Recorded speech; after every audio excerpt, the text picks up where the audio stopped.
नमस्कार दोस्तों, मैं हूं श्याम सुंदर भार्गव और आप देख रहे हैं नवग्रह फिल्म्स यूट्यूब चैनल। तो प्लीज़ दोस्तों, आगे बढ़ने से पहले अगर आपने हमारे चैनल को सब्सक्राइब नहीं किया है तो प्लीज़ सब्सक्राइब कीजिए और लाइक कर दीजिए और अपने दोस्तों को शेयर कर दीजिए।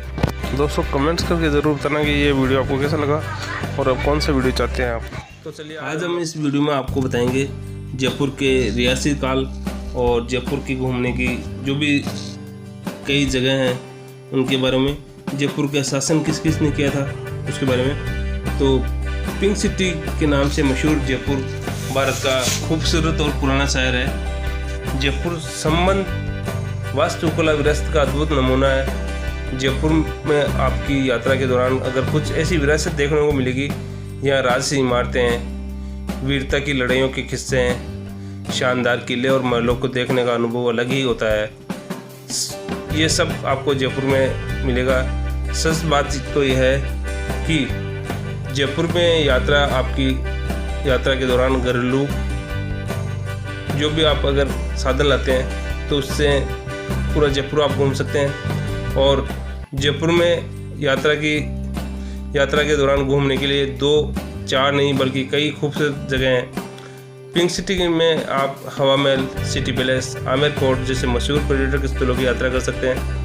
यहाँ पहुंचकर आप खरीदारी का अच्छा अनुभव हासिल कर सकते हैं। जब भी जयपुर जाएं तो यहाँ के स्ट्रीट फूड का आनंद जरूर लें। तो चलिए आज यहाँ का राजस्थानी जायकेदार भोजन के अंदर बरबस ही जयपुर का इतिहास लुभाने वाला होता है के लोकल फूड और घूमने वाली जगहों के बारे में बताते हैं। सब्सक्राइब बटन के पास में एक बेल आइकन है, उसको जरूर दबा देना ताकि हमारे ऐसे ही आने वाले नए वीडियो की नोटिफिकेशन सबसे पहले आपके पास पहुंच सके। दोस्तों आपके एक लाइक से हमारा हौसला अफजाई होता है और हम बढ़िया से बढ़िया वीडियो बनाने की कोशिश करते हैं।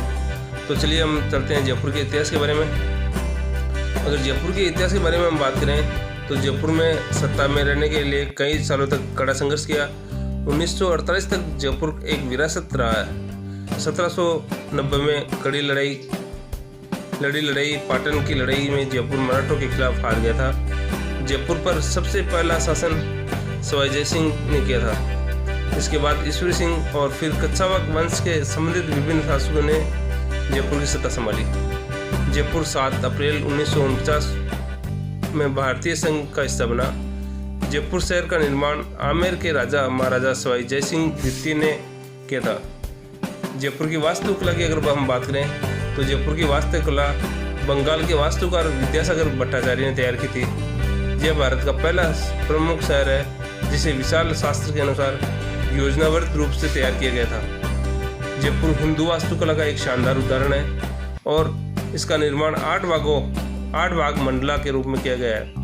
बताया जाता है कि राजा सवाई जय सिंह II के पास खगोलीय विज्ञान का अच्छा ज्ञान था और उन्होंने शहर की योजना बनाने में नंबर 9 और इसके गुणों का महत्वपूर्ण उपयोग किया है। अब हम अगर बात करें जयपुर के घूमने की जगह के बारे में तो जयपुर में घूमने की जगह सिटी से अगर हम बात करते हैं तो हवा महल का पहला नंबर आता है। हवा महल की विशाल इमारत जयपुर के मुख्य मार्ग बड़ी चौपड़ के चौराहे पर स्थित है। इसे शहर के हस्ताक्षर भवन के रूप में माना जाता है और इसे महाराजा सवाई प्रताप सिंह ने वर्ष 1799 में बनवाया था। इस हवा महल का नाम इतिहास की अनूठी संरचना के लिए रखा गया है। इसमें मौजूदा छोटी छोटी खिड़कियों का एक जाल जैसा है जिससे ठंडी हवा महल में प्रवेश करती है और गर्मियों के दिनों में महल को ठंडा बनाए रखती है। दलित जाली की खिड़कियों और पर्दे वाली बालकनियां से सजे इस खूबसूरत हवा महल के निर्माण का मुख्य उद्देश्य जयपुर की शाही राजपूती महिलाओं को जरगोमे से सड़क पर हो रहे उत्सवों को देखने की अनुमति देना था। ये शाही रजवाड़ों की जो रानियां हैं, राजपूती महिलाएं, उनके लिए ये बनाया गया था। हवा महल स्थापत्य कला शैली में बनाया गया है और यह लाल और गुलाबी बलुआ पत्थर से निर्मित है। पैलेस में एक पिरामिड संरचना है जो लगभग एक मुकुट जैसी दिखाई देती है और असंख्य छोटी छोटी खिड़कियों से अलंकृत है। भीतर हवा महल 5 मंजिलों पर आधारित है। इनमें से एक में अनोखे ढंग से सजाए गए आवास। यहाँ एक छोटा सा संग्रहालय है जो कुछ संबंध विशेषज्ञों और लघु चित्रों में रखा गया है। अब हम इसकी एंट्री की बात करते हैं। हवा महल में तो भारतीयों के लिए इसका टिकट 50 रुपये रखा गया है और विदेशियों के लिए 200 रुपये है। यहाँ आप कंपोजिट टिकट भी खरीद सकते हैं जो 2 दिनों के लिए वैलिडिटी रहेगा। इस टिकट की कीमत भारतीयों के लिए 300 रुपये और विदेशियों के लिए 1000 रुपये रखी गई है। इस कंपोजिट टिकट की मदद से आप 2 दिन तक हवा महल और इसके आसपास मौजूद दर्शनीय स्थल घूम सकते हैं। अब हम बात करें जयपुर के और दर्शनीय स्थल के बारे में तो दूसरा नंबर आता है अल्बर्ट हॉल का। अल्बर्ट हॉल जयपुर के रामयास उद्यान में स्थित है। अल्बर्ट हॉल संग्रहालय राजस्थान का सबसे पुराना संग्रहालय है। इंडो सेरेशनिक वास्तुकला के आदर्श प्रतीक के रूप में खड़े इस इमारत का नाम Prince of well Albert Edward के नाम से रखा गया है। इसे सरकारी केंद्रीय संग्रहालय भी कहा जाता है। इसमें दुनिया के विभिन्न क्षेत्रों से लाए गए कलाकृतियों का एक व्यापक संग्रह है। हरे भरे सुसज्जित अल्बर्ट हॉल की नींव 6 फरवरी 1876 को रखी गई थी जब अल्बर्ट एडवर्ड भारत आए थे। संग्रहालय की दीर्घायु में अतीत से प्राचीन वस्तुओं और कलाकृतियों का एक संग्रह है जो आपको हैरान कर देता है। प्राचीन सिक्के, संगमरमर कला, मिट्टी के बर्तनों, कालीनों और विशेष रूप से मिस्र की मम्मी इतिहास के शौकीनों के लिए देखने लायक चीज़ है। और अब हम बात करें अगले दर्शनीय स्थल की तो वो आता तीसरा नंबर सिटी पैलेस का। सिटी पैलेस राजस्थान के जयपुर शहर के सबसे प्रसिद्ध पर्यटक आकर्षण में से एक है। इस महल का निर्माण 1729 से 1732 के बीच हुआ था। महाराजा सवाई जय सिंह ने करवाया था। सटीक पेचीदगियों से सुसज्जित महल को कई अन्य महलों के साथ चंद्र महल और मुबारक महल संगीत आंगन, इमारतों और उद्यानों की एक श्रृंखला के रूप में विभाजित किया गया है। चंद्र महल एक संग्रहालय है लेकिन इसका प्रमुख हिस्सा अभी भी शाही निवास है। संग्रहालय में विभिन्न अद्वितीय दस्तकारी उत्पादों और अन्य चीज़ों से जो सिटी पैलेस की शाही विरासत संबंधित है। सिटी पैलेस मुगल और राजपूत वास्तुकला शैलियों से एक कोमल मिश्रित है। बाहरी दरवाजों पर जय सिंह द्वितीय द्वारा बनाई गई थी लेकिन महल में समय के साथ कई बदलाव हुए। सिटी पैलेस के 3 द्वार है जिनमें से वीरेंद्र पॉल, उदय पॉल और जनता के लिए खुले हैं। सिटी पैलेस की अगर टाइमिंग की हम बात करते हैं तो सुबह 9:30 बजे से शाम 5 बजे तक सिटी पैलेस खुला रहता है।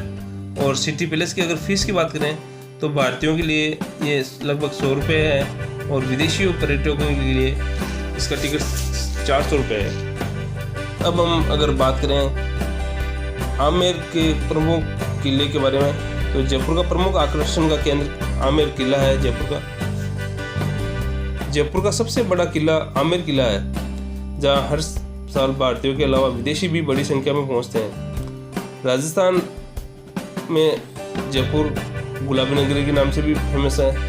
राजधानी जयपुर के अलावा 11 किलोमीटर दूर आमेर किला गुलाबी और पीले बटुआ पत्थरों से निर्मित है। आमेर एक छोटा सा शहर है जिसका क्षेत्रफल मुश्किल से 4-5 वर्ग किलोमीटर है। यह कभी राजस्थान की राजधानी के रूप में भी माना जाता था और आज दुनिया भर में आने वाले पर्यटकों के लिए एक प्रमुख पर्यटक स्थल है। अंबर किला और जयगढ़ किला दोनों ही चील का टीला नामक पहाड़ी के ऊपर स्थित है। किले में शाम को 7:30 से 8 बजे के बीच हिंदी और अंग्रेजी लाइट शो का आनंद लिया जा सकता है। और अब हम आमेर किला की टाइमिंग की अगर बात करें तो सुबह 9 बजे से शाम 6 बजे तक का इसका टाइम है खुलने का। और अगला हमारा जो पड़ाव है वो नाहरगढ़ किले का है। आमेर किले के बाद अगर जयपुर के गुलाबी शहर में स्थित नाहरगढ़ किला सुंदर और ऐतिहासिक इमारतों में से एक है। नाजुक नक्काशी और पत्थर की नक्काशी के साथ नाहरगढ़ किला एक अभेद दुर्ग है जो अपने 2 पहाड़ों किलों और आमेर किले और जयगढ़ किले के साथ मिलकर एक बार जयपुर शहर की मजबूत रक्षा करने का एक किले खड़ा था। अरावली पहाड़ियों पर स्थित किला महाराजा सवाई जय सिंह द्वितीय द्वारा वर्ष 1734 में एक वापसी के रूप में बनाया गया था। इससे मूल रूप से सुदर्शनगढ़ किला भी कहा जाता है, लेकिन बाद में इसका नाम बदलकर नाहरगढ़ किला रख दिया गया, जिसका शाब्दिक अर्थ है टाइगर्स का निवास। शहर के कुछ लुभावने दृश्यों के साथ नाहरगढ़ किला अपनी विस्तारित दीवार के लिए जाना जाता है, जो इसे जयगढ़ किले से जोड़ती है। नाहरगढ़ किले को मुख्य रूप से शाही घराने की महिलाओं के लिए बनाया गया था। इसके समकक्ष मर्दाना महल का निर्माण भी शाही लोगों के परिसर के लिए किया गया था। नाहरगढ़ किले में एक और आकर्षण है नाहरगढ़ बायोलॉजिकल पार्क, जो राष्ट्रीय जानवरों जैसे कि बाघ, तेंदुआ, एशियाई शेरों के लिए आश्रय स्थल है। अब नाहरगढ़ इस तरह की अगर किले की हम बात करें टाइमिंग की, तो सुबह 10 बजे से शाम को 5:30 बजे तक ये खुला रहता है। और नाहरगढ़ की किले की फीस की अगर हम बात करें तो भारतीयों के लिए लगभग 20 रुपये है और विदेशियों के लिए 50 रुपये फीस है इसकी। ये अनुमानित है, लगभग कन्फर्म मेरे को पता नहीं है। ऐसे ही वीडियो देखने के लिए आज ही हमारे चैनल को सब्सक्राइब कीजिए, लाइक कीजिए, अपने दोस्तों को शेयर कीजिए और कमेंट्स कर हमें ज़रूर बताइएगा कि अब आपको कौन सा दर्शनीय स्थल का वीडियो चाहिए। जय हिंद, वंदे मातरम, नमस्कार।